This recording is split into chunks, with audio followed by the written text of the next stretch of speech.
So friends, now let's deal with next illustration, that is illustration number 3. Smiling face.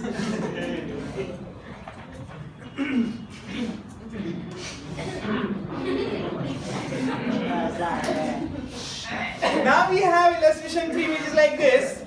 At t equal to 0, चलो पढ़ते हैं.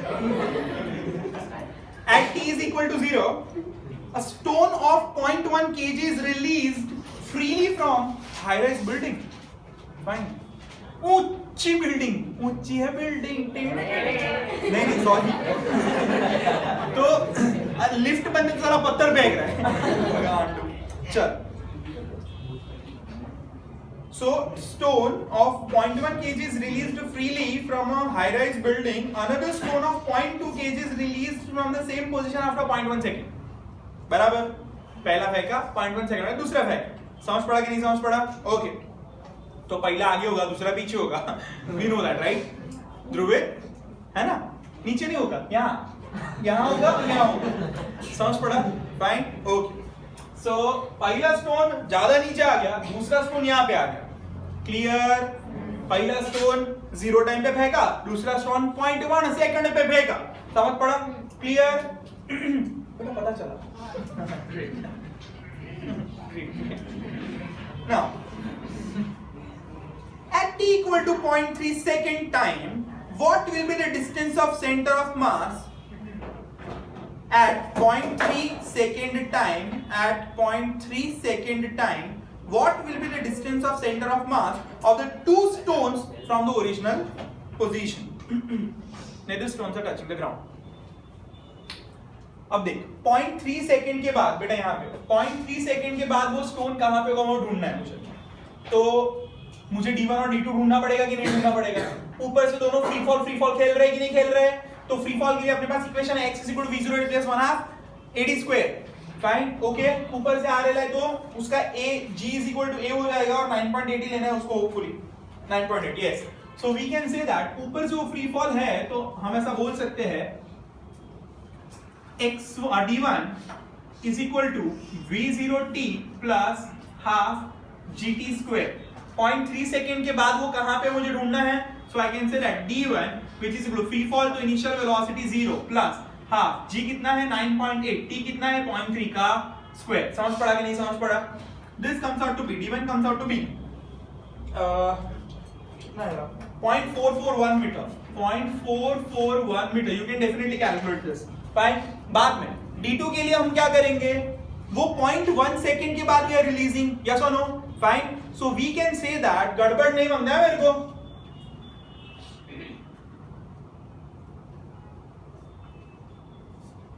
सीधा रो चले जाना.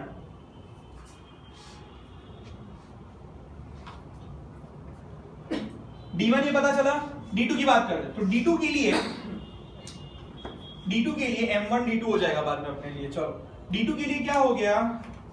नहीं, दिस इज D1 ना. 0.3 सेकंड इसके लिए लिया ना हम लोगों ने.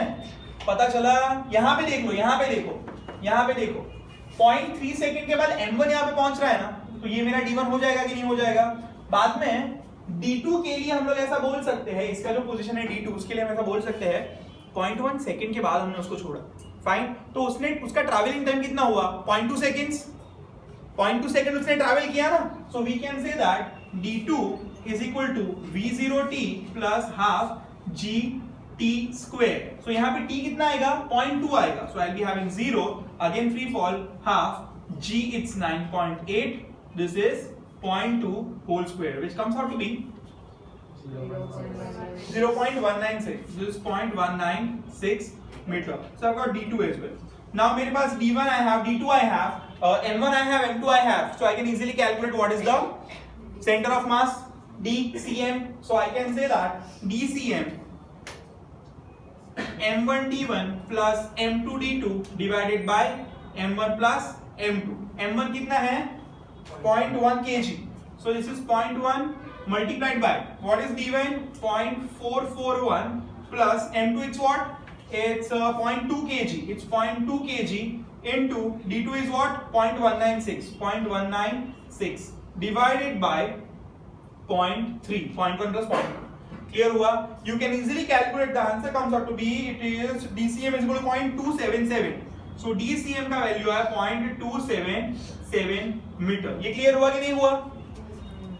इट भी कैलकुलेशन बहुत इजी है, ठीक है, आ जाएगा अगर ध्यान दिया तो, बराबर? चलो now after this let's deal with the second question. How fast the center of mass of the system of two stones moving at that time? 0.3 seconds पे उसका जो सेंटर ऑफ मास है ये पॉइंट पे वो कितनी फास्ट जा रहा है, मूव कर रहा है, मतलब वेलोसिटी ढूंढने का।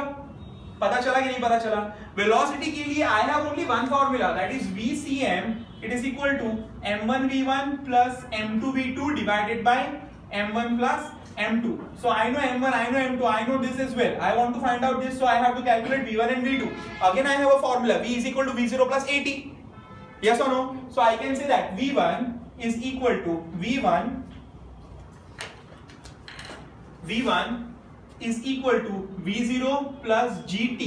फाइन, तो v1 अपने को ये 0 है, g कितना है 9.8 है, t कितना है 0.3 सेकेंड्स। तो पहले वाला 0.3 सेकेंड के बाद हमें देखना है, so we can say that this comes out to be 2.94 metre per second. so v1 मुझे मिल गया। v2 के लिए हम लोग बोलेंगे v2 is equal to again v0 plus gt। इसमें t1 और t2 कितना हो गया अपना 0.2, so v2 is equal to 0 plus 9.8 into 0.2 कितना आया 1.96 metre per second. So now I can put the values. Value put करना है. So VCM is equal to one dimension है.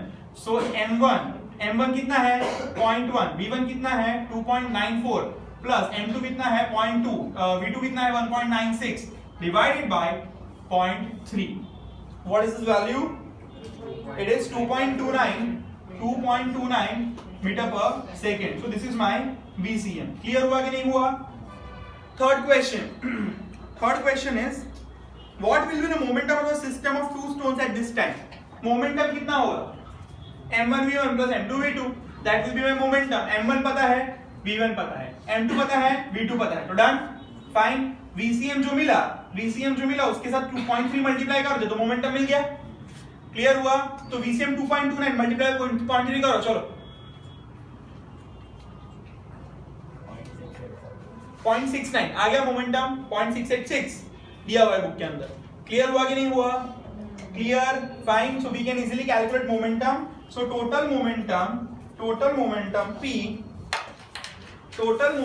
P is equal to m into VCM। m कितना है 0.3, VCM कितना है 2.29 which is equal to कितना है 0.687 metre per kilogram metre per second, kilogram metre per second. Clear हुआ कि नहीं हुआ? Done, we got all three answers. चलो बाद में illustration 4 goes this way. Different forces acting on a lamina body, two dimensional. Lamina is a surface of mass 2 kg. तो इसका मास कितना दे दिया है? मास 2 kg दिया हुआ है। क्लियर हुआ? Mass is equal to 2 kg are shown in figure. Calculate the linear acceleration of the center of mass of the body. कितने फोर्सेस लग रहे हैं वो दिखा हुआ है, दे दिया है, कितने फोर्सेस वो दे दिया है, ठीक है। यहां पे ध्यान, what are you doing? Okay, तो पहला फोर्स 8 न्यूटन का इस डायरेक्शन में, नेगेटिव एक्स डायरेक्शन, दूसरा फोर्स 4 न्यूटन का इस डायरेक्शन में, this is 60 degree I guess, this is yes 60 degree, fine, okay. बाद में तीसरा फोर्स ऐसा है, फोर्थ फोर्स ऐसा है।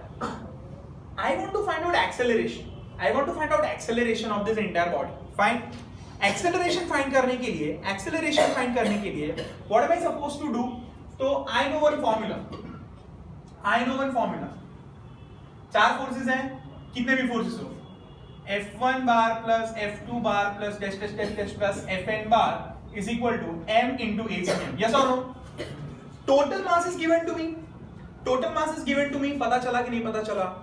Total mass is given to ACM, I don't know, but I know what are the forces, तो I can easily calculate it. पता चल रहा है कि नहीं चल रहा है? Any doubt on this? कोई भी डाउट? पक्का? Fine. So we know what are the forces, we know what is m, so I can easily calculate ACM. But now here forces are two dimensional forces we have over here. ठीक है, तो मेरा ACM भी दो dimension का आएगा, x और y दोनों कंपोनेंट उसके आएंगे एक्सेलरेशन के. क्लियर हुआ? कोई डाउट? पक्का? फाइन. चल, सो now let's find out first of all the components of it. तो मैं ऐसा बोलूंगा F1 बार 8 न्यूटन है माइनस आई की डायरेक्शन में. पता चला कि नहीं पता चला? माइनस आई की डायरेक्शन में. क्लियर हुआ? चल, बगा सका कि दूसरा हम लोग फोर्स देखते हैं. तो F2 जो है उसके दो कंपोनेंट. पहला कंपोनेंट F2 यानी 4 cos 60 का कंपोनेंट यहां पे आया और यहां पे 4 sin 60 का कंपोनेंट आया. लिखा 4 sin 60. फाइन. सो 4 cos 60 कितना वैल्यू हुआ? 2. Fine. So this is 2 I caret हो गया और 4 sin 60 4 यानी 2√2. दिस इज 2√2 J कैरेट हो गया. क्लियर हुआ? So I can say that 2√3 J caret. So F2 bar is equal to कितना? 2I caret plus 2√3 J caret. ये डन? कोई डाउट इसके अंदर? पक्का क्लियर? ओके बेटा, सो मजा देख ले. Done guys? पता चल रहा है ये नहीं पता चल रहा है? चलो रख दो, पेन रख दो. Such nice boy you are. चलो, so now let's deal with the third one. Third case में इसके दो कंपोनेंट आएंगे, ये x कंपोनेंट, ये y कंपोनेंट. गाइस ये x कंपोनेंट आएगा, ये y कंपोनेंट आएगा. x कंपोनेंट कितना होगा? कोसाइन कंपोनेंट होगा. So that is 6 cos 45. तो cos 45 is 1/√2, so it is 6/√2 I caret. और यहाँ पे 6 sin 45. So again sin 45 is what? 1/√2, so it is 6/√2 J caret. पर ये माइनस J कैरेट आएगा, नीचे की डायरेक्शन में जा रहा है तो माइनस J कैरेट. पता चला कि नहीं पता चला? क्लियर हो रहा है? So we have got F3 bar which is equal to 6/√2 I caret minus 6/√2 J caret. Now let's talk about fourth force which is equal to, fourth force is given by this. तो इसके दो component हो गए वापस. एक component is like this, second component is like this. पता चला?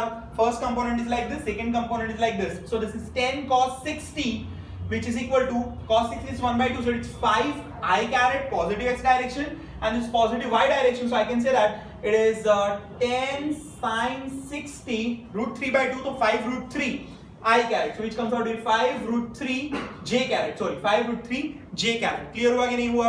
कोई डाउट इसके अंदर? Great. So we understood F4 bar is equal to 5I caret plus 5√3 J caret. तो मुझे चारों फोर्सेस मिल गए. क्लियर हुआ कि नहीं हुआ? लिखने का नहीं है किसी को, चारों फोर्सेस मिल गए. So we have got the thorough understanding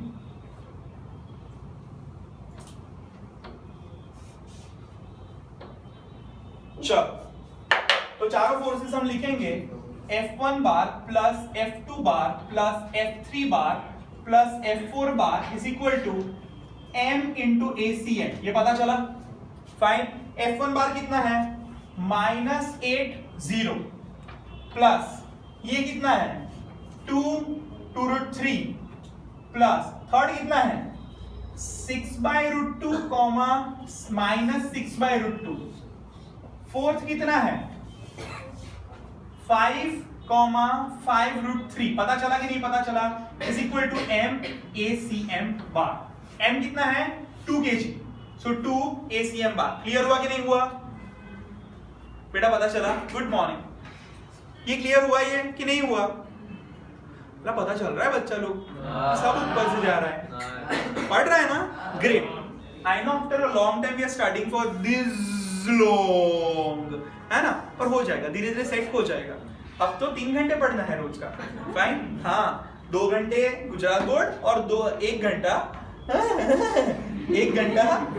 MCQs practice competitive exams के लिए. तो चलो एक्स कंपोनेंट का सेटिंग करते हैं. पहले एक्स कंपोनेंट का सेटिंग करते हैं. -8 + 2 कितना?